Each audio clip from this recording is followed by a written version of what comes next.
Desde el principio de los tiempos, el hombre primitivo sentía algo más allá de su humanidad. El misterio es el motor que nos ha impulsado a avanzar como sociedad. De Isaac Newton a Albert Einstein, muchos hablaron de la existencia de una inteligencia superior.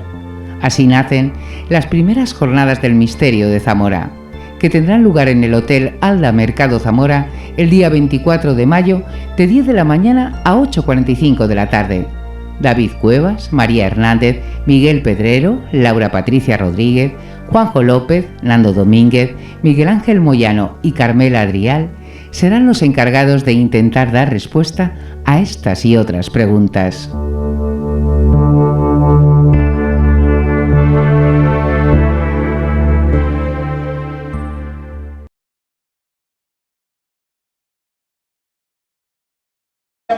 Voy a crear un sindicato yo. A ver, ¿qué tal? Se oye, ¿verdad? Sí. Espera un momento. Ya podéis perdonar que tengo una pequeña fonía, pero bueno, creo que se me oye y se me entiende incluso. Fantástico. Bueno, chicos, pues aquí tenemos a Juanjo López, que está con nosotros. ¿Te cambió el apellido? No. Te cambió el apellido, como Nando y Hugo, los confundo, digo, pues no sería nada. Mira que es difícil, ¿eh? Nada, no sería nada. Será por mi belleza inconfundible, ¿no? Que nos confundes por nuestra... Por supuesto. A ver, Juanjo es investigador, escritor y divulgador, ¿vale? Defensor de una investigación honesta, esto me gusta mucho, de tu currículum, ¿vale? Y afirma que no es necesario inventar fenómenos inexplicables en un mundo repleto de asuntos inexplicados. Esta frase me apasiona, porque yo creo que muchas veces no es ir a buscar el misterio, sino que el misterio te busca a ti, ¿no? Podemos estar años buscando el misterio y al final el misterio aparece donde menos nos lo encontramos, ¿vale? Es autor de diferentes libros y hoy nos vas a hablar sobre este libro de... Sí, la pregunta número 7, la enferma de Montecillo. La enferma de Montecillo. Suena a miedo, ¿eh? Suena ahí un poquito. Suena a miedo y os aseguro que es un enigma de lo más absurdo y que estoy seguro que cuando hagamos la introducción vais a decir, bueno, quiero decir, antes de empezar, que quizá mi descripción como investigador es que se resume en que posiblemente esta sala sea la persona más escéptica. Bueno, está David por ahí también, que podemos darnos la mano, me parece. Pero soy muy escéptico. ¿Por qué cuento esto? Porque quiero que os pongáis en mi pellejo.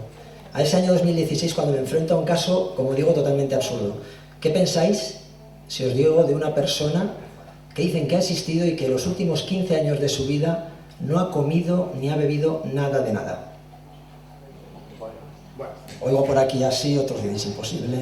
Bueno, pues ahora poneros en mi pellejo cuando os he dicho que soy todavía más escéptico que vosotros.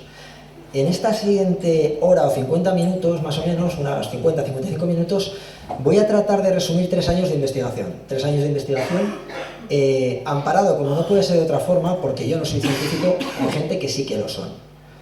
Cuando antes hablaba de una investigación honesta, a eso me refiero. No podemos quedarnos con lo primero que nos llegue.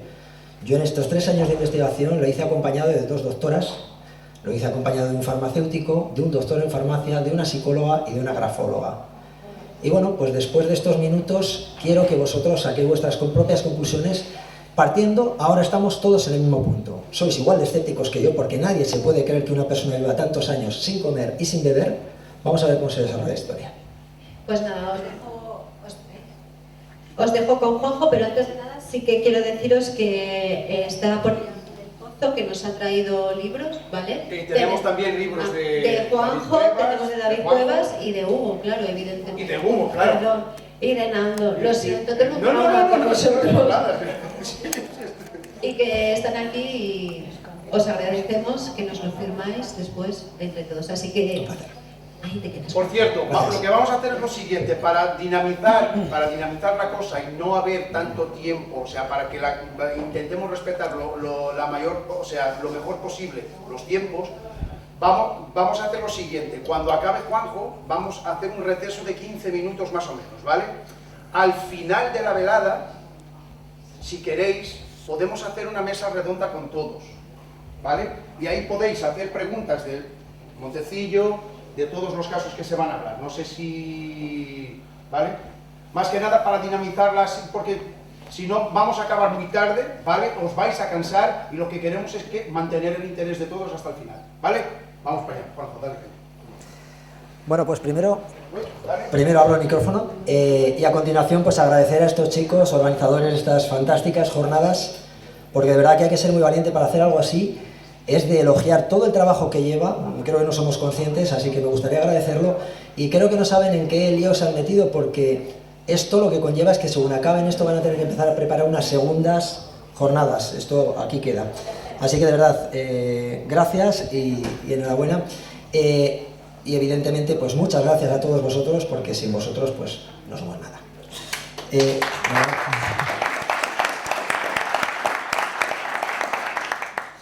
Bueno, pues como os decía, vamos a exponer un caso totalmente absurdo. Para eso vamos a ponernos un poquito primero en contexto. A mí me gusta que nos situemos en el cuándo y el dónde, ¿vale? Vamos a irnos, yo vengo de Burgos, hay que decir que yo soy de Miranda de Ebro, Burgos, y mis investigaciones se centran allí, aunque bueno, luego las he ampliado algunas, pero nos centramos allí. Y nos vamos a ir a esa zona que estamos viendo en el mapa, es el norte de Burgos, y nos vamos a ir a finales del siglo XIX. En concreto, vamos a ir al pueblo de Quintana de los Prados y a conocer a la familia Baranda Ruiz. La familia Baranda Ruiz está formada por Pedro Baranda, está formada por Agustina Ruiz, que es su mujer, y los hijos Bernardo, Felisa, Nazario, Dionisio y nuestra protagonista, Amalia, subrayado en negro. Nace en 1896, fallece en 1936. El padre Bernardo es un tío de Agustina, de esta mujer que vemos aquí mayor, que es la madre de Amalia, es un sacerdote que vive también con ellos. Bueno, aquí tenemos la partida de nacimiento de, como decía, de nuestra protagonista, de Amalia Baranda. Aquí nos da datos muy bonitos y muy interesantes a nivel etnográfico, por ejemplo. Nos habla de las profesiones de los padres, hace esa diferenciación entre sexos que hoy nos resulta chocante, cuando menos. Y bueno, lo que sabemos es que la familia Baranda Ruiz permanece en este pueblo, en Quintana de los Prados, hasta el año 1909, que se traslada a Montecillo de Montija. El título hemos hablado de la enferma de Montecillo.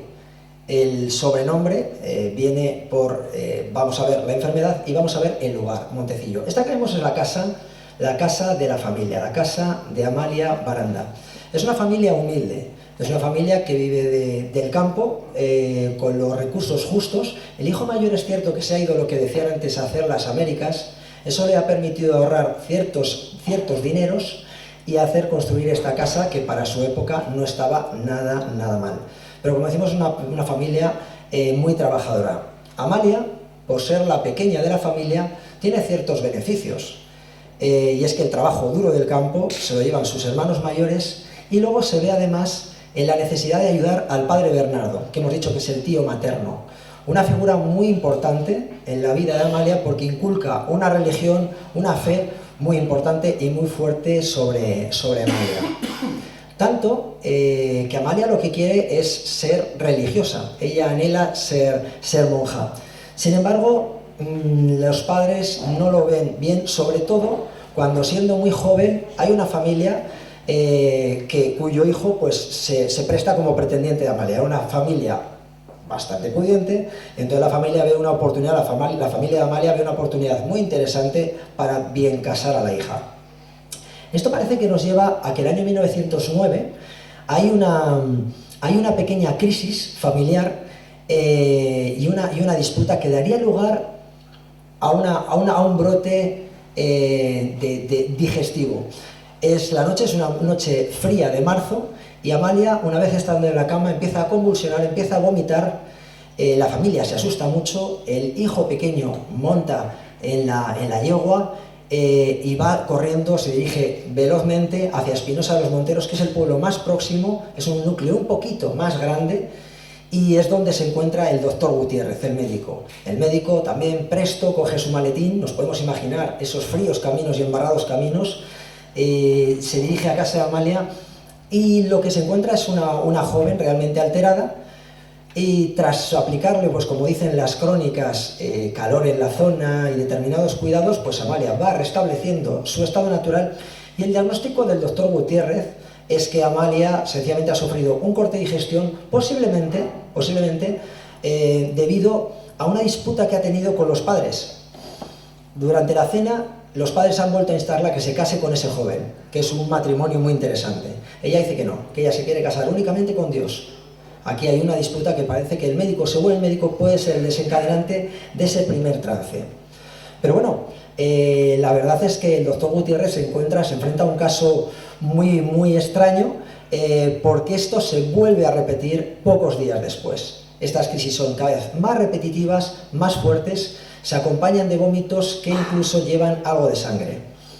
Aquí vamos a detenernos un poquito a ver la medicina de aquellos años.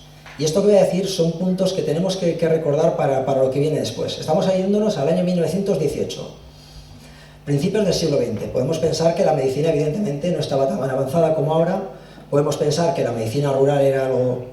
Bueno, pues tenemos que tener en cuenta que, por ejemplo, también don Santiago Ramón y Cajal obtuvo su premio Nobel en esos años, en el año 1906, es decir, la medicina, teníamos en España médicos ilustres. Santiago Ramón y Cajal era médico amigo del doctor Gutiérrez, que atendió a Amalia. De hecho, el doctor Gutiérrez era un doctor muy reconocido en la zona. Severo 8 años después obtendría también otro reconocimiento. Y un detalle importante, algo que nos ha salvado a todos los que estamos en la sala, seguramente la vida o ha estado a punto de hacerlo, es el antibiótico. Los antibióticos aparecen en el año 1928. Es decir, cuando Amalia empieza a enfermar, todavía no hay antibiótico posible. Luego entenderéis por qué digo esto y por qué hablo también del tipo de anestesia que se da en ese momento. Ahora la anestesia está muy controlada, hay de hecho un anestesista que se encarga de ello. Entonces la anestesia era clorofórmica. Es decir, nos iban a hacer una intervención, nos aplicaban cloroformo y cuando yo me empezaba a despertar, a mover un poco, pues me enchufaban otra vez. Si había suerte y no se había pasado el médico, genial. Si se había quedado corto, igual me despertaba con las tripas fuera. Era un riesgo real. Pero hay que decir que la medicina rural no estaba ni abandonada ni olvidada. Quizá ahora, en este siglo XXI, la medicina rural está más abandonada que en aquel momento, perdón. Dicho esto, vamos a seguir avanzando con nuestra historia. Hemos dicho que en marzo de 1918 empieza estos brotes de Amalia, esta enfermedad que parece que impide que coma absolutamente cualquier cosa. Prueban a dar papillas, sueros, pequeños zumos, todo aquello que entra en su cuerpo empieza a ser vomitado, expelido de una forma terrible, además cada vez más dolorosa. Vómitos ya con una abundante sangre, convulsiones, incluso pérdida de conocimiento. El doctor Gutiérrez, el sobano, que era como le llamaban, está totalmente desconcertado. Ha recurrido a otros médicos de la zona, como el doctor Pinedo, un reconocido médico, y deciden ponerlo, ellos ven claro que se les escapa, y deciden ponerlo en conocimiento del doctor Cesario Díaz, que es el director nada más y nada menos de este hospital que vemos a la espalda. Es una foto real del año 1919, él conocido como, en la actualidad como Hospital de Basurto, en Bilbao, un hospital reconocido ya entonces y todavía sigue siéndolo. Dentro de ese complejo hospitalario, como digo, el director es don Cesario Díaz, un médico pues que coge el caso él personalmente y tiene ingresada a Amalia durante 46 días, nada más y nada menos. En esos 46 días quiere descartar todo, empieza por hacer pruebas muy simples hasta que se ve obligado a practicar una laparotomía. ¿Qué es una laparotomía? Yo no tenía ni idea de todo esto, insisto, han sido los médicos que han hecho el trabajo conmigo los que me han explicado cada una de estas cosas. Una laparotomía es a lo bestia abrir desde este punto de casi del tórax hasta prácticamente sobre el pubis de esta mujer, abrían y veían lo que pasaba en el aparato digestivo. Hoy por hoy esto nos lo hacen con una laparoscopia, nos mete una cámara microscópica muy pequeñita y ven todo nuestro aparato digestivo. Entonces no tenían esas técnicas, no les quedaba otra opción más que ver con sus propios ojos lo que había. Os hemos dicho que la anestesia tenía sus ciertos riesgos y algo más importante, no había antibióticos. La gente moría de partos por las infecciones que se provocaban en las propias salas. Os podéis imaginar los riesgos a los que estaba expuestos esta mujer, a pesar de estar en un hospital importante, reconocido y de los más avanzados del país. Bueno, por suerte la operación sale bien, pero por desgracia para Amalia y para su familia el diagnóstico es fatal. Amalia sufre una perigastritis adhesiva. Esta enfermedad hoy ya no se da. No sé si hay algún médico o enfermero o enfermera en la sala. Bueno, entonces estamos todos igual, os lo voy a explicar por lo que a mí me han ido explicando, insisto. Nos podemos imaginar, os lo voy a decir también de una forma muy salvaje, por eso agradezco que no haya ningún médico, ninguna enfermera, ningún enfermero. Imaginemos una manguera a la que atamos o apretamos en diferentes puntos. Si lo hacemos en diferentes y en muchos puntos repetitivos, es imposible que el agua pase del punto A al punto B. Pues el estómago, el aparato digestivo, antes de llegar al estómago, el aparato digestivo de Amalia estaba totalmente inservible. Este término inservible está dentro de los textos que he encontrado. Digo que he encontrado porque en casa me hubiera gustado traer los 3 dosieres muy voluminosos que tengo con los informes de la época, informes reales. Es alucinante. Claro, también hay que entender, plumilla, letra de médico, os aseguro que he perdido unas cuantas dioptrías, y no exagero, pero era apasionante. Bueno, pues decía que el aparato digestivo de Amalia estaba totalmente inservible. El diagnóstico, fatal. Amalia, vas a morir. Vamos a tratar de alargar tu vida los días que podamos, pero desde luego no hay posibilidad de que llegue ningún nutriente a tu sistema, a través de su sistema digestivo, ¿no? Pues con ese terrible veredicto, pues Amalia va a casa, la familia lo asume como tal, y los médicos, tanto el doctor Gutiérrez, el principal médico que atendió a Amalia, como el doctor Pinedo y otros tantos médicos, pues lo que tratan como profesionales es alargar la vida de Amalia todo lo que puedan. Nos estamos dando cuenta que estamos ya en 1919, ha estado casi un año tratando de alimentar de una forma muy somera, pero es cierto que le han puesto una inyección a diario, que se le han dado algún tipo de suero, de papilla, que bueno, aunque es cierto que igual era vomitado, pero puede que los nutrientes hubieran llegado de alguna forma a su metabolismo, porque si no nadie se explicaba que llegara tanto tiempo con esa enfermedad y siguiera viva. ¿Qué pasa? Que Amalia, lejos de empeorar o de morir, parece que se estaciona. Llega un momento que un detalle alucinante como el que os voy a contar ahora es lo que centra la atención de los médicos. Amalia todos los días, a pesar de que no podía tomar un sorbito de agua o una mísera miga de pan, sin embargo todos los días comulgaba. Yo mi pregunta era si la Sagrada Forma era algo simbólico o era una hostia entera, y me aseguraban, y digo porque he podido hablar con personas que acompañó a Amalia, de hecho, su sobrina, una mujer increíble, doña Juliana, con quien tengo hoy todavía amistad hace 101 años, dentro de unos meses, y está fantástica. Fue una mujer que convivió con Amalia, ella siendo niña, y me aseguran que la Sagrada Forma la tomaba a diario entera y la tragaba, para asombro de los médicos que revisaban su boca y no sabían por qué eso, porque aunque se deshiciera, pues a través de las papilas gustativas algo tenía que pasar, y sin embargo, insisto, con un zumo se ponía a morir. Amalia sigue avanzando la enfermedad, siguen pasando los días, pero no muere. Hasta el punto que un año después, febrero de 1920, llegan a pensar que ha tenido que haber un error. Ha tenido que haber algún error diagnóstico, y que Amalia, su estómago no está tan inservible, su aparato digestivo no está tan inservible como nos están haciendo creer. Es trasladada con mucho esfuerzo, tanto económico por parte de la familia, como evidentemente físico para la pobre Amalia, que a estas alturas era una mujer que estaba encamada sin moverse. En febrero de 1920 es trasladada al Hospital Provincial de Madrid. Allí está Laureano Olivares, nada más y nada menos que catedrático y académico de medicina. Es lo que hoy es el hospital, seguro que a todos nos suena, Gregorio Marañón. Ahí está ingresada 60 días. 60 días. En ello pueden comprobar los médicos, y así dejan constancia, que efectivamente, que apenas come ni bebe. Tratan de dar sueros, ponen un inyectable a diario, del que luego vamos a hablar, pero sin embargo las cuentas no les salen. Esto es muy sencillo. Si yo con mi coche hago 500 kilómetros de gasolina, si no echo gasolina no voy a poder andar 1000 kilómetros. Vuelvo a estos ejemplos absurdos de una mente tan tonta como la mía, pero es como yo lo entiendo. Aquí pasaba igual.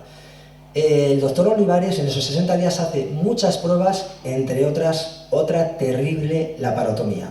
Vuelve a abrir el estómago de Amalia y a comprobar y a afirmar que efectivamente que Amalia tiene un aparato digestivo, de nuevo nos dice, totalmente inservible. La vida así nos explica, nos dice. Después de esos 60 días dicen, bueno, pues seguid haciendo lo mismo, porque bueno, por lo menos no se nos muere. No sabemos por qué la cosa no avanza. Amalia en esos momentos ya pesa muy poquito. Esto, bueno, luego lo veremos un poquito más adelante, porque tenemos fotos de ella, no muchas, pero hay alguna foto. Pero bueno, a pesar de estar encamada, hay que decir que Amalia tenía los sentidos ultra desarrollados, oía a la perfección, tenía una cordura total, una memoria prodigiosa, y bueno, mantenía conversaciones sin mayor esfuerzo y demás. Estamos hablando que la enfermedad ha empezado en 1918, hablamos que cuando va a la clínica del doctor han pasado 2 años, pero es que nos vamos a plantar en enero de 1921, es decir, ha pasado 1 año más. Aquí tenemos que llevamos ya casi 3 años desde el comienzo de la enfermedad, y aquí esto lo titulo desánimo y difíciles decisiones. Esta gente que vemos en las fotos, este señor de bigote, es el doctor Gutiérrez. El que está enfrente a él es el periodista Eduardo Ontañón, un periodista muy reconocido de la época que empezó a cubrir y siguió el caso casi día a día. Luego es la familia. Amalia reúne en enero de 1921 a la familia, al doctor y al sacerdote, una figura para ella muy necesaria.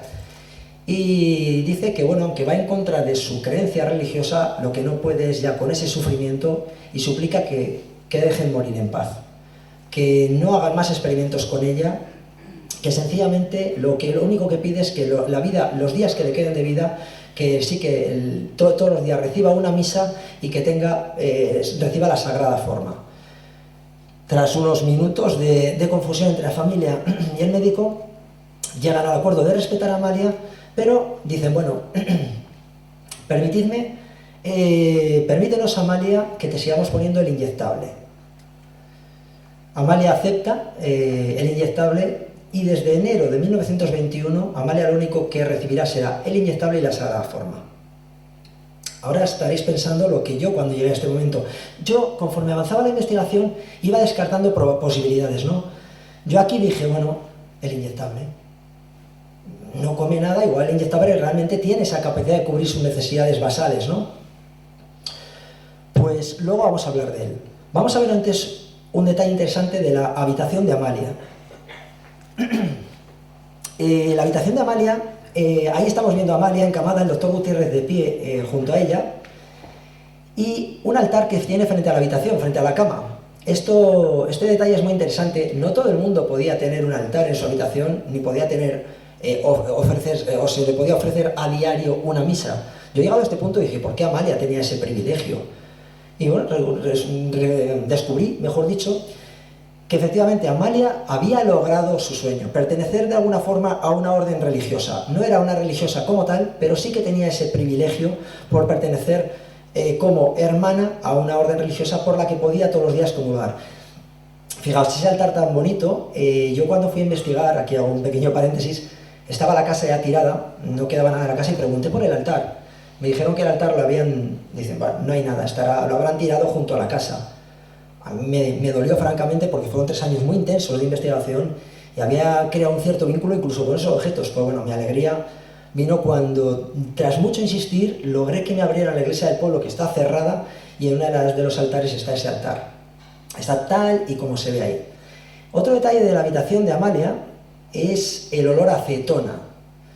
El olor a acetona que destacaban todos los médicos que había allí, y en el que luego haremos un poquito hincapié. Es interesante eso. Luego entraré en ello y vais a entender por qué. Otro detalle que antes os decía era el estado de Amalia. Amalia me describía, la gente que yo he podido hablar con ella, que la conoció y han sido varios, ahora mismo con vida solo nos queda Juliana, su sobrina, pero yo tuve la suerte de hablar con Rosario, con Dionisio, varias personas, y me decían lo mismo, decían, es que Amalia impresionaba ver su cama, era como una cabecita animada, el cuerpo apenas existía bajo las mantas, y veis que es así. ¿Vemos esa foto? Que el cuerpo estaba totalmente deshidratado. Los médicos dicen, relatan, y así está escrito, que poner el inyectable a diario costaba, era una tarea porque el cuerpo estaba totalmente apergaminado. Decían, era como atravesar la almohama. Entonces no saben tampoco la eficacia que podía llegar a tener ese inyectable, pero desde luego se lo seguían aplicando porque lo único que les quedaba era que ahí estaría igual tal vez el secreto, aunque no les llegaba a convencer. Bueno, vamos a hablar de ese inyectable, vamos a hablar del fosforrenal Robert. Me costó mucho encontrar cuál era el nombre del inyectable. Cuando por fin lo descubrí, tuve la gran suerte de que esos inyectables, esos laboratorios todavía funcionan. Laboratorios Robert Soler están en Barcelona y me puse en contacto con ellos. Les expuse el caso, pude imaginar la cara de esa persona al otro lado del teléfono diciendo, tú estás chalado, pero yo quería datos. Yo por mi profesión, yo trabajo con números y la matemática 1 y 1 son 2. Sabemos que esa mujer, aunque estuviera encamada y con sus condiciones de peso, de estatura, de sexo, aunque no hiciera absolutamente nada, existía un consumo basal al mínimo. Es decir, su cerebro funcionaba, quemaba azúcar, sus pulmones, su corazón, hablaba, razonaba, había un consumo mínimo. Yo quería ver si ese inyectable más la sagrada forma podían llegar a reunir, a sumar ese mínimo necesario. Me dijeron que no, que era imposible. No obstante, yo con eso no me conformaba, insisto, yo quería números. Me pasaron, obtuve toda la composición y con ello fui a un doctor en farmacia de la Universidad del País Vasco que me dijo lo mismo, pero aún así me dio la prueba que yo necesitaba. Un vial, sabemos que a Amalia se le ponían entre 1 y 2 centímetros cúbicos al día. En función de ese día tenía más o menos dolor. El inyectable parece ser que causaba, o provocaba, mejor dicho, la reducción del dolor, era un tanto anestésico, entonces pues había días que tenía más dolor y le ponían 2 centímetros cúbicos. Cada vial equivalían a 1,5 kilocalorías, es decir, al día, contando que se le aplicaran inyectables de 2 centímetros cúbicos, necesitaría más de 500 inyectables al día, 500 inyectables para cubrir esas necesidades básicas. Algo evidentemente imposible. Imposible, ningún cuerpo lo hubiera tolerado, ni siquiera había tiempo material para poner 500 inyecciones, ¿no? Entonces aquí se nos desmonta otra teoría.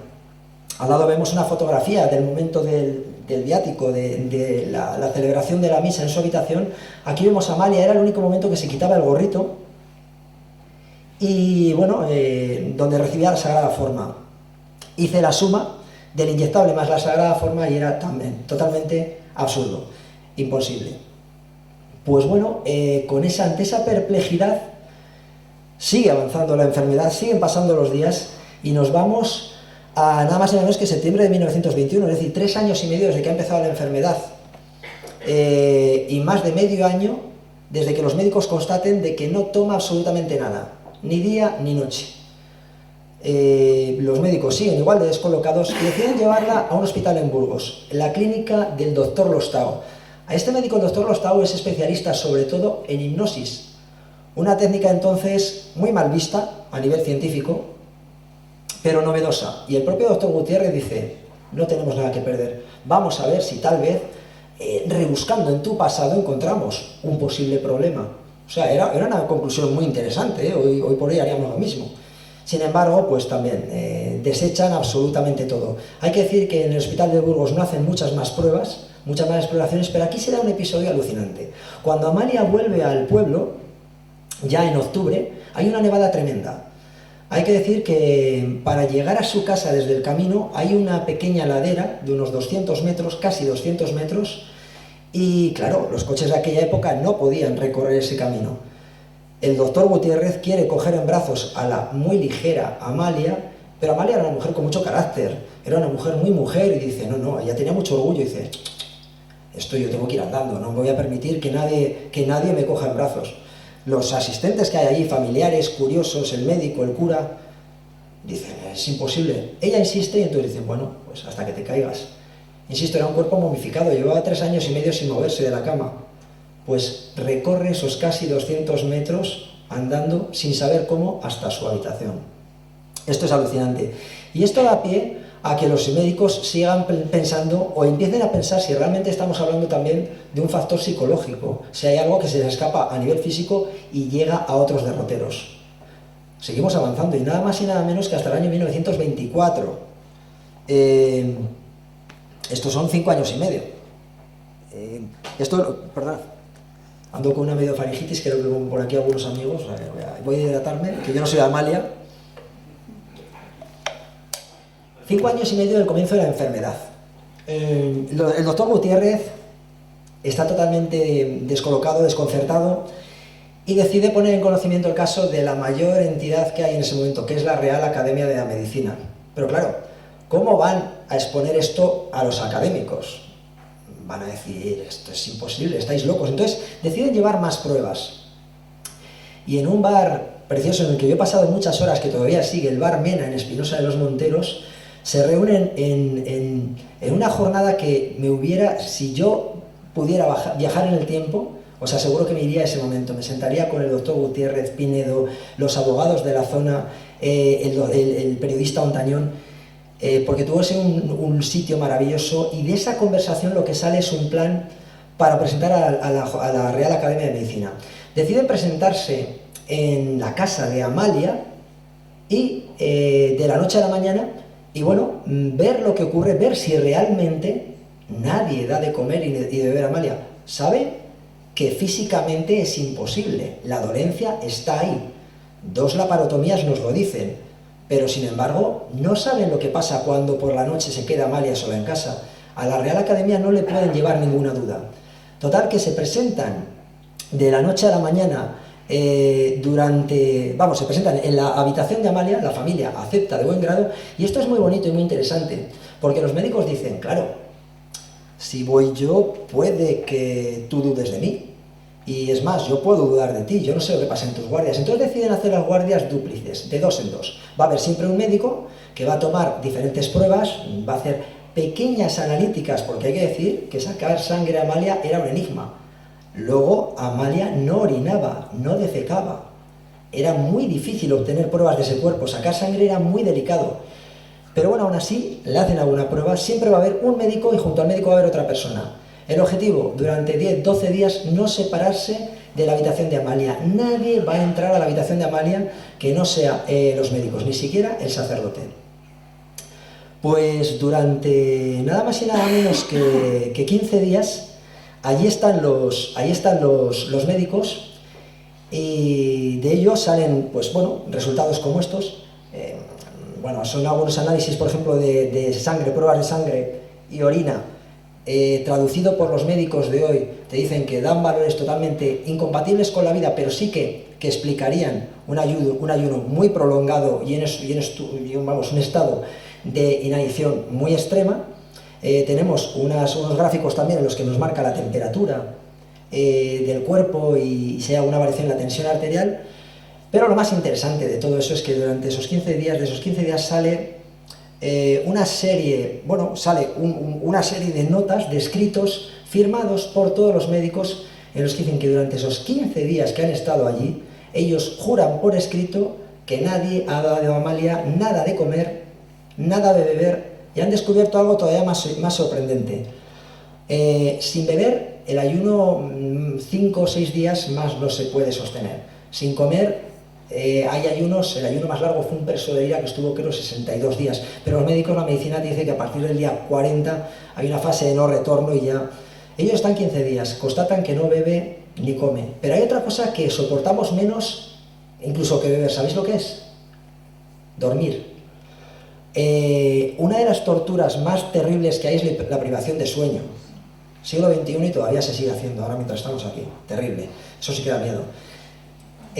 Los doctores aseguran que durante esos 15 días Amalia al día no duerme más de 1 hora al día, y además el tiempo que lo hace, esa hora no la hace ni siquiera de continuo, y sin embargo se despierta perfectamente despejada. Yo me acuerdo de Amalia todos los días cuando a las 7 suena mi despertador para ir a trabajar y digo, pero tengo una caraja que ¿para qué? Yo he dormido 7 horas, ¿cómo es posible? Es impresionante. Este detalle lo habían pasado por alto los médicos porque no lo conocían. Pero bueno, pues con todo esto y con ese apasionante informe se dirigen a la Real Academia de Medicina en Madrid. Hay un intercambio de misivas precioso, alucinante, y entre otras cosas, como digo, es precioso esa perplejidad primera de los académicos de decir, a ver, ¿qué nos estáis contando? Pero claro, los médicos les siguen enviando pruebas, datos, pruebas analíticas. Y entonces se da una carta en la que la Real Academia lanza 12 preguntas. Para mí una pregunta clave, las 12 están perfectamente hiladas, o sea, perfectamente estudiadas. Pero la pregunta número 7, que de ahí el título de mi primer libro, es clave. Los académicos sin tapujos dicen, bueno, en el tiempo que ustedes llevan investigando a Amalia, cuánto tiempo aseguran que lleva sin comer y sin beber absolutamente nada. Y los médicos no se ciñen a esos 15 días de seguimiento. Dicen, no, esta mujer lleva varios años sin comer y sin beber absolutamente nada. Sabemos que los académicos se enviaron una pequeña corte de médicos a la casa de Amalia, porque Amalia estaba en un estado bastante delicado, y salieron de allí sin creerse nada, afirmando que efectivamente en ese tiempo que habían estado allí no habían visto comer ni beber nada a Amalia, pero por otro lado diciendo que era imposible que esa mujer, que estaba tan bien, llevara todo ese tiempo sin comer y sin beber. Esto a los doctores que estaban tratando a la enferma de cerca les sentó muy mal, y aquí hay luego una segunda parte de cartas con mucha tirantez. Los académicos dicen, bueno, traed a Amalia a Madrid, y el doctor Gutiérrez dice, pues Amalia no va a Madrid. Es una pena, quizá perdimos una oportunidad, pero llegó otra oportunidad. Antes hablaba con una amiga que está por ahí de que las cosas no pasan porque sí, y efectivamente, febrero de 1926, Amalia es ingresada en el Hospital Universitario de Zaragoza. En este caso llega a Zaragoza, uno de los hospitales más importantes del momento, donde se encuentran doctores como Criado y Aguilar, Pi Suñer, Vallejo Nájera, más todos los estudiantes en medicina de allí. Piden por favor estudiar ese caso. Los doctores creen que aquí va a haber un rigor y sobre todo un respeto hacia Amalia, y en un viaje que os podéis imaginar fue un auténtico periplo, porque desde Montecillo de Montija hasta Zaragoza fue una auténtica tortura. De hecho, Amalia tenía que ir tumbada y en una especie de camilla que cuando había baches la llevaban en brazos para que su cuerpo no se golpeara mucho, porque el estado era muy delicado. Ahora sí, bueno, pues llega en febrero del 26 a Zaragoza. Lleva 8 años desde el principio de la enfermedad, es decir, 5 años sin comer y sin beber absolutamente nada, constatado por los médicos. En ese momento Amalia, que cuando empezó la enfermedad pesaba 78 kilos, pesaba 33 kilos. En Zaragoza estuvo ingresada nada más y nada menos de que 21 días. Estos son fotografías de los ingresos hospitalarios que pude constatar yo también allí en Zaragoza.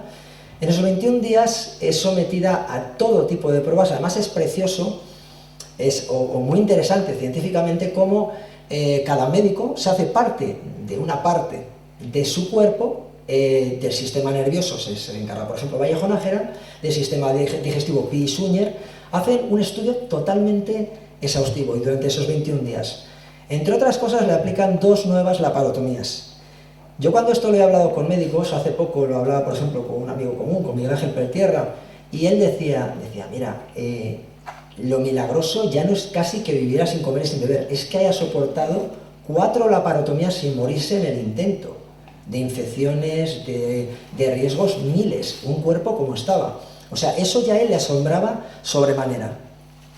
Pues en esas 2 laparotomías nos vuelven a decir y a confirmar que efectivamente el aparato digestivo de Amalia está totalmente inservible, y salen frases totalmente alucinantes. Tenemos la prensa de la época, que hicieron además una especie de rueda de prensa a los muchos médicos que atendieron a Amalia después de esos 21 días, y dicen frases como, la vida sí nos explica. Un caso así es nunca visto en la historia de la medicina.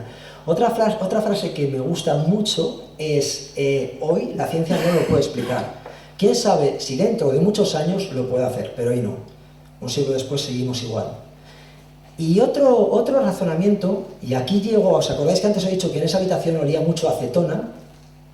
Uno de los médicos dice, solo me queda pensar que esta mujer se alimente de lo que hay en el aire. En el aire no es oxígeno, o sea, hay muchos más elementos. Solo me queda pensar que el aire pueda servirle de sustento. No sé si habéis oído hablar de los respiracionistas, del respiracionismo. Es una corriente, ya lleva muchos años, supuestamente, a través de la que las personas, pues alimentándose del prana, que es una especie de energía que absorben del sol, del aire, etcétera, etcétera, pueden llegar a vivir según ellos sin comer y sin beber. Yo todo esto lo entrecomillo, no sé, yo no lo he estudiado de cerca, entonces no voy a opinar, ¿vale? Pero lo que sí que tenemos es que la habitación de Amalia, menos un aire respirable, claridad, etcétera, etcétera, era todo lo contrario. Era una persona muy enferma. Nuestros niños cuando van a tener fiebre enseguida huelen. Yo a mi madre decía, mamá, este se va a poner malo, huele a acetona. Es una reacción normal. Nuestro cuerpo segrega acetona cuando bajan las defensas, ¿no? Entonces, Amalia estaba en ese estado. Los médicos decían, es que el olor era muy fuerte, muy insoportable. La cantidad de luz que entraba era muy pequeñita, eran unas ventanas como lógicas en todas las casas de Burgos, que hacía un frío del carajo, ventanas pequeñas para que entrara poco frío, al igual que poca luz. Entonces también se nos desmonta esta posibilidad tan absurda, por decirlo de alguna forma, de la alimentación mediante el aire.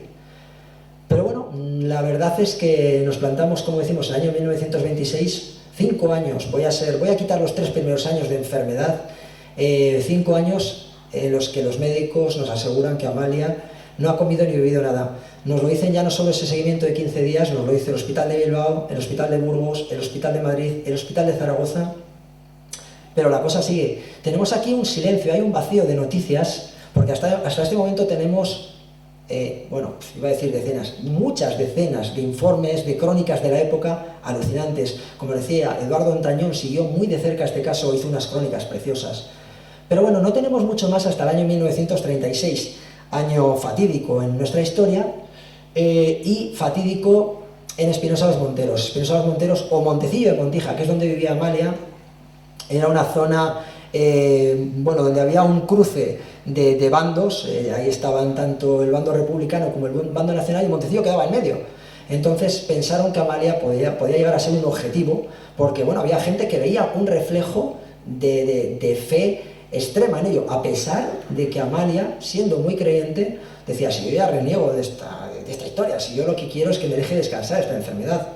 Porque había detalles, y aquí abro otro paréntesis, que son muy interesantes, como por ejemplo, a los 2 años de enfermedad Amalia tiene un dolor de muelas y el médico del momento dice: bueno, si se va a morir. Le arrancó todas las piezas de la boca. Si os han quitado una muela, os podéis imaginar, en aquella época un cuerpo sin hidratación era terrible. Los dolores que tenía a diario Amalia era tremendo. Fijaos, yo un pequeño texto que encontré de Amalia lo llevé a analizar a una grafóloga, una perito grafóloga, y sin conocer mucho, aunque aquí hay una historia también muy bonita, me dijo que esta mujer era una mujer con una resistencia sobrenatural. Decía: es que esta persona, dice, esto nota una fuerza, y evidentemente era una gran guerrera. El caso es que en aquel año 1936, Amalia, ante el riesgo a que en su pueblo sufriera un ataque o bueno, directamente se quitaran del medio, pues el propio doctor Gutiérrez dice: mira, traedla a mi casa. Y porque además el doctor Gutiérrez tenía una hija que era más o menos de la edad de Amalia, y habían hecho una amistad muy bonita. Y en una operación por la noche a través del monte tremendo, para no ser vistas por el bando contrario, trasladan a la casa del doctor Gutiérrez, que era una casa de alquiler, que es esta que estamos viendo en Espinosa de los Monteros. Este es el estado actual. Es una pena, porque es una casa con una historia increíble, una auténtica preciosidad, y en estado muy ruinoso. Bueno, allí fue trasladada a Amalia en el año 1936, y esta foto es donde Amalia, en 21 de septiembre de 1936, vamos a adelantar un poco, fallece, y en esa habitación que hemos visto anterior, en esa estancia es donde estuvieron velando su cuerpo un día. Hay que decir que, bueno, Amalia fallece, este es el recordatorio. Tenemos también tenemos el acta de defunción de Amalia, que es esto que estamos viendo aquí, en el que, bueno, ahí subrayado vemos que la causa de la muerte era una uremia cerebral. La uremia cerebral era por la constancia de que realmente era un fallo multiorgánico, evidentemente porque ya estaba su cuerpo muy, muy debilitado. Hay quienes dicen que el motivo real fue que, precisamente por el estallido de la guerra civil, se empezaron a alargar las misas en su casa, y la Sagrada Forma, en vez de darse de forma diaria, se daba semanal, que eso sumió en una tristeza terrible a Amalia, y fue por lo que murió. Bueno, las causas de la muerte de Amalia parece que son más que naturales. Llevaba muchos años sin comer y sin beber. Fijaos, he dejado casi para el final 2 detalles muy interesantes que descubrí después de editado el libro. Y algún día, si hay un segundo libro de esto, que creo que habrá, lo voy a incluir y os lo voy a contar, porque me habéis caído muy bien, son muy majos. Mirad, yo cuando presenté mi primer libro en Espinosa de los Monteros, vino una persona que me llegó a conmover. Cuando antes hablábamos de los animalitos, nuestro amigo Nando se emocionaba, es una persona con un corazón más grande que él. Yo os puedo asegurar que yo soy como un canto rodado a veces, pero me llegó a conmover encontrar a aquella mujer de más de 80 años que había venido desde Madrid exclusivamente a ver la presentación de mi libro. Se me presentó como la hija del doctor Pinedo. Era una mujer de formación científica y ella recordaba una tarde como su padre, el doctor Pinedo, que era, como ella decía, muy rojo, muy rojo, muy rojo, y además muy médico, no creía en nada, en milagros, llegó a casa, se sentó ante los ojos perplejos de los hijos en la cocina, puso su cabeza entre las manos y dijo, esto tiene que ser un milagro. Yo no sé si vosotros creéis en milagros. Aquí hay quien dice que sí, otros no se atreven a decir nada. Bueno, ¿quién cree en milagros? Vamos a levantar la mano. Bueno, hay bastantes, soy bastantes, ¿eh? Yo no la he levantado porque tengo la botella. Igual es que sí, igual es que no. Bueno, pues esto es alucinante. Esta mujer me jura que cuando llegó su padre a casa después de estar viendo a Amalia, le ven totalmente confundido. Y dice, bueno, papá, cuéntanos, ¿qué ha ocurrido? Y dice, mira, hemos llegado a un acuerdo con el cura y con el doctor Gutiérrez. Esa tarde Amalia iba a recibir la misa como todos los días y dentro de la misa iba a recibir la Sagrada Forma como todos los días. Lo que Amalia ignoraba es que la Sagrada Forma ese día iba a ir sin consagrar. La consagración es un gesto que hace el cura, no tiene mucho más. O sea, efectos físicos de la Sagrada Forma, no hay ninguna variación, ni en sabor, ni en forma, ni en nada. Amalia no sabía nada. En el momento que la Sagrada Forma entra en la boca de Amalia y ella se la traga, empieza a convulsionar y estuvo a punto de morir. Esto que os puedo jurar, y os digo que soy muy escéptico y muy frío, me sigue poniendo la piel de gallina, es lo que hizo preguntarse a ese doctor Pinedo, entonces, ¿qué carajos es esto? Si esto no es un milagro, ¿qué es? Yo igual también levanto la mano ahora. Hay algo más. Fijaos, cuando Amalia, veo que Amalia ha sido enterrada en un enterramiento de tercera clase. Muy humilde, la familia había acabado, como decían las crónicas, que este es otro detalle muy interesante, había tenido que vender incluso los aperos de labranza que les daban de comer para pagar los desplazamientos médicos, a pesar de que el doctor Gutiérrez también costeaba parte de ello porque ya sentía como algo personal. Sin embargo, se les acababa, tuvieron que vender incluso, como digo, los aperos de labranza. Sin embargo, vemos que Amalia actualmente está enterrada ahí, y eso no es un enterramiento de tercera clase.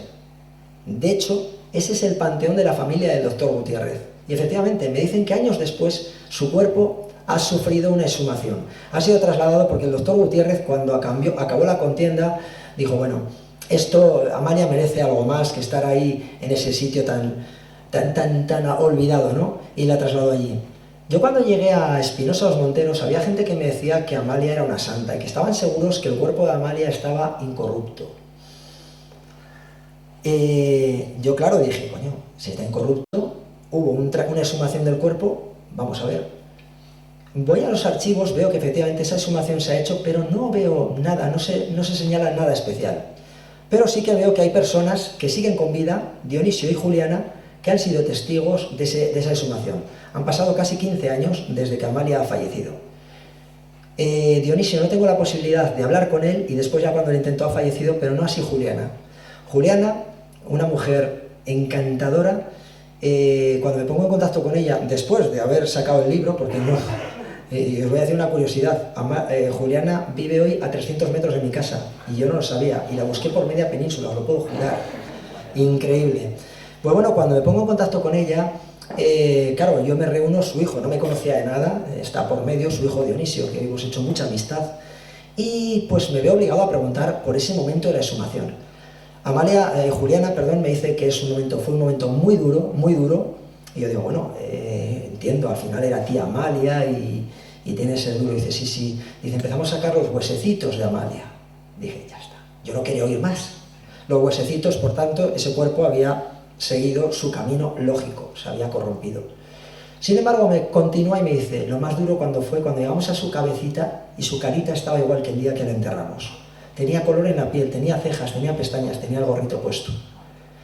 En ese momento la mujer se me desmorona, Dionisio, su hijo, que estaba apoyado contra pared, se pone de pie y dice, pero mamá, ¿qué estás diciendo?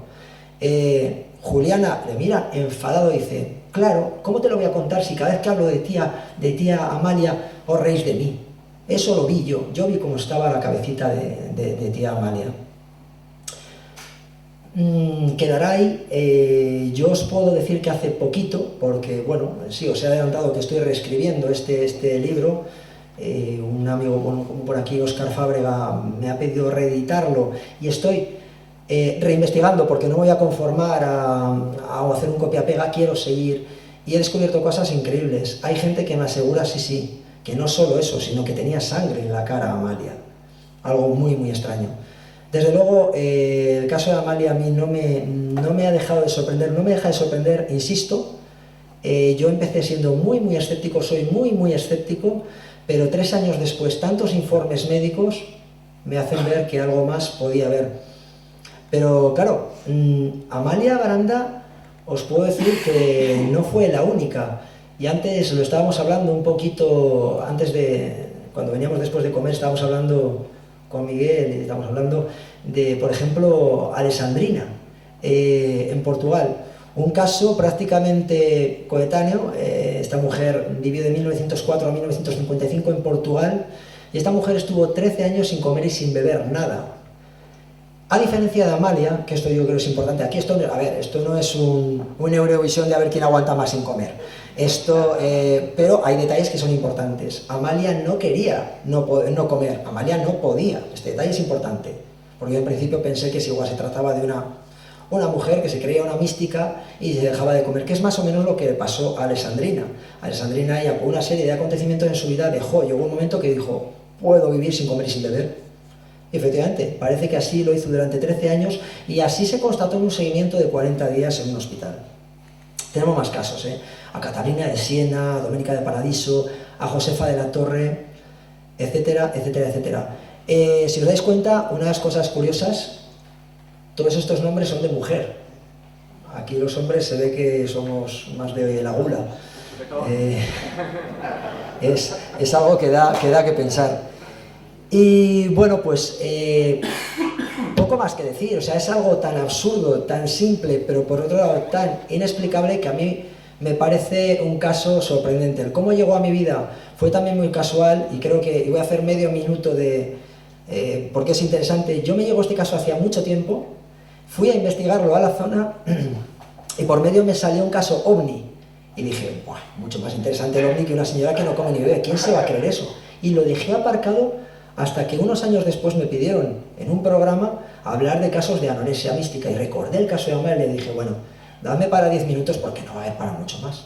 Pues bueno, eso me llevó a 3 años de una investigación impresionante, apasionante y que a día de hoy os aseguro que todavía yo no soy religioso, pero el día de los santos dejo una florecita a Amalia porque creo que se la merece. Si tenéis alguna duda, alguna pregunta, pues encantado de poder, si puedo resolverla, resolveré y si no, pues igual le comento. Quedan 5 minutos que ves en máquina, 5 minutos, ¡wow!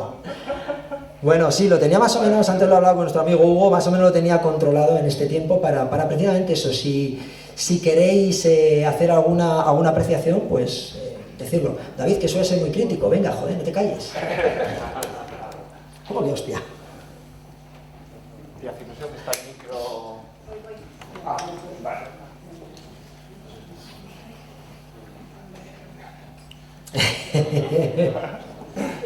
Tampoco es necesario, David, tampoco es muy difícil. No se oye. Un botón, pero no sé cuál será. Espera. Ya estoy. Llegó. ¿Tenés café? ¿Viene ahora? No, creo que en la pila, porque eso se enciende la luz. No, pues espera, que cambio la pila. Le quito una a mí Oye, David, si no, siéntate aquí o me lo cuentas aquí. No. Claro, perfecto. Algunos dirían que esto es una cuestión de providencia. El micro no quiere que pregunte y yo tampoco quería preguntar. Hombre, paso. Entonces igual te forzamos. Bueno, pues a mí sí, yo os voy a hacer una pregunta a vosotros. Y de verdad, la hago y quiero respuestas con franqueza, si alguien se anima. ¿Qué opináis de esto? ¿Es posible? ¿Es imposible? ¿Ahora vuestro punto de vista es diferente al de hace una hora? Pues esto se me asemeja mucho a los santones que hay en la India. Está constatado también que hay ciertas personas, los santos en la India, que no quieren nada y no y no sabemos el por qué, o como por ejemplo el Padre Pío o Santa Teresa de Jesús, grandes místicos también, que también en ciertos momentos no digerían, no comían, no desayunaban. Se me asemeja mucho el caso. Quizá a lo mejor tengo un caso espiritual o de una manera espiritual, no sé, pero se me asemeja mucho. Ahora van a creer que lo hemos hablado en la comida, os podemos jurar que no. De hecho no sabían de qué íbamos a hablar, de qué iba a hablar. Bueno, sabíais un poquito, pero nada más. Yo también lo pensé y empecé un poquito también a indagar un poco, muy someramente, en el mundo de los yogis, de los ascetas, incluso de aquellos grandes ayunadores, pero siempre tienen esa parte de sombra. No, ojo, no voy a criticarlo porque, como digo, no lo sé. Si estoy aquí defendiendo un caso tan absurdo como mi querida Amalia, no voy a ser yo quien a distancia hable de los ascetas, ¿no? Pero efectivamente puede haber, aunque hay, insisto, aquí hay factores como esa enfermedad, a mí ese episodio de la Sagrada Forma en la boca sin consagrar me parece escalofriante literalmente, y me juran que es verdad, o sea, pero sí, es muy interesante. Y no se ha santificado. ¿Quién habla? ¿Quién habla? ¡Ah! Ostras, a ver, David. Bueno, David, perdón. Es que David no tiene el micrófono, me parece que no. Sí, ahora sí. Es tu voz, David. No, perdón. No, simplemente preguntar que si no está santificada. Pues es muy interesante y de hecho en la zona, aparte de la enferma de Montecillo, se conoce como la Santa de Montecillo. Ha habido quien en el pueblo lo ha querido hacer y pensaban que con Juan Pablo II, que fue un hombre que abrió mucho a todo, de hecho, ha empezado a ver santos por todos los rincones, pues pensaban que igual podía ser el momento, pero santificar no es nada fácil, sabéis igual que yo que requiere de ciertos milagros, de una vida también ofrecida al sacrificio que quizá Amalia puede reunirlo.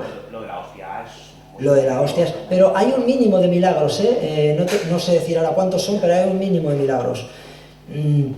Hay gente que todavía en Espinosa a día de hoy lo está intentando. Os voy a contar un secretito, que otra vez lo digo, que me ha caído muy bien, y es que mi siguiente objetivo es exhumar el cuerpo de Amalia. Estoy en proceso de, ¿con qué fin? No es morbo, os puedo asegurar que, bueno, un poco sí, pero fundamentalmente ha habido médicos y ha habido científicos, biólogos que me han dicho, igual podemos obtener alguna prueba de ADN, ¿por qué no? ¿Por qué es tan absurdo? Yo tengo interés en ver, en comprobar esa posible incorrupción. Parcial. Yo lo he hablado también con médicos forenses y me dicen que bueno, que tampoco es tan extraño, que la incorrupción es algo que se da. De hecho, si vamos al cementerio de Zamora y sacamos cuerpos, alguno va a haber incorrupto y no es ningún misterio ni ningún milagro. Y el hecho de que sea solo la cabeza, Amalia, su cuerpo era diferente. Estamos viendo que era un cuerpo de cintura, de cuello para abajo deshidratado. Es decir, se pueden dar circunstancias para que ese fenómeno se dé. Es decir, el descubrir ese cuerpo y esa incorrupción de la cabeza no iba a ser nada milagroso.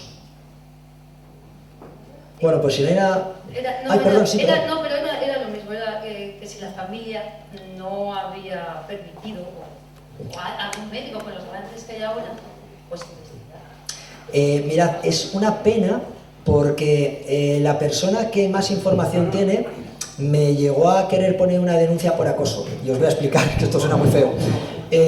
Es la nieta del doctor Gutiérrez. Yo me puse en contacto con ella y esta mujer fue súper correcta, pero me dijo que no quería saber nada. Por temas, sobre todo, políticos y de la guerra, y en aquel momento el doctor Gutiérrez acabó muy mal allí, en ese pueblo, muy mal. Únicamente tuvo la suerte de ser enterrado allí parte de la familia, pero no han vuelto a pisar. Ella solo me dijo, esta mujer, la neta, dice, mira, dice, yo tengo cartas entre mi amigo, o sea, entre mi abuelo, perdón, el doctor Gutiérrez, y diferentes médicos. Me dijo algún académico, y aquí me dejó todo, incluso algún premio Nobel, dice, en el que era alucinante, en el que afirman lo imposible, que es un caso real. Yo dije, tengo que verlo, y ella se negó. Insistí tanto que lo último que me dijo fue, bueno, si me vuelves a llamar te voy a denunciar por acoso. Fue hace unos años. Y me he dado cuenta de lo que puede llegar a hacer la mente, o sea que también, no sé, sí, está lleno de los milagros, pero también la mente tiene mucha fuerza. Totalmente de acuerdo. Aquí Fijaos, un médico me decía después de una charla, porque esto es curioso, claro, los médicos, ha habido muchos médicos en mi charla que entraban con una cara, salían con otra, no decían luego nada, pero luego venían y me contaban cosas. Y me hacían, uno de ellos hizo una apreciación muy interesante, me decía, yo creo que es un cuerpo, dice, a ver, nuestro sistema inmune, cuando tú tienes una afección, va a trabajar para atacar esos virus, es un sistema que tenemos por eso. ¿Quién sabe si el cuerpo de Amalia precisamente se fue preparando paulatinamente para esa enfermedad y se llegó a acostumbrar a vivir sin comer y sin beber?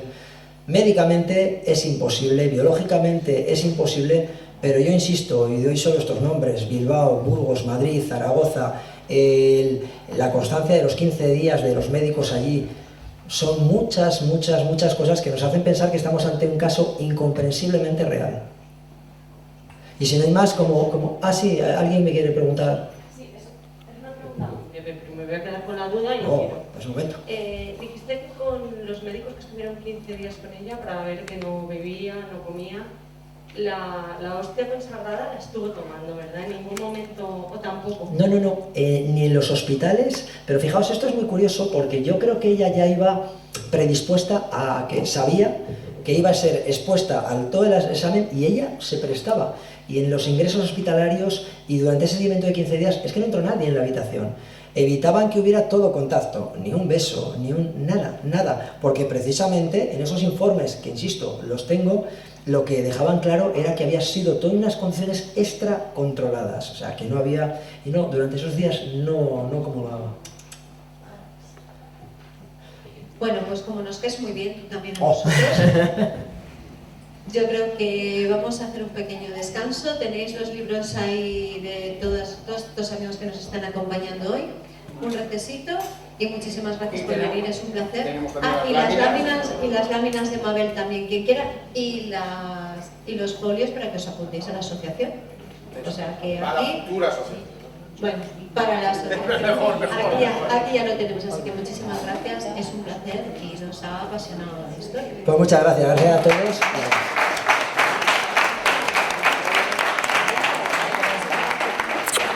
¿Te ha gustado? Sí, muy chula, ¿verdad? Es brutal. Creo que habrá fresquito, entonces voy a volver a intentarlo. Ya os contaré cómo acaba, si no alguien me tendrá que llevar cigarrillos, no fumo, pero a la cárcel, no sé. Gracias. Juanjo, un momentito, que aquí hay una chica que te quiere hacer una pregunta, ¿vale? No quiere el micro, espero que la oigas si no te lo traduzco. Es que a mí tuve un problema dental y estuve, no dormía, me podía pasar días sin dormir.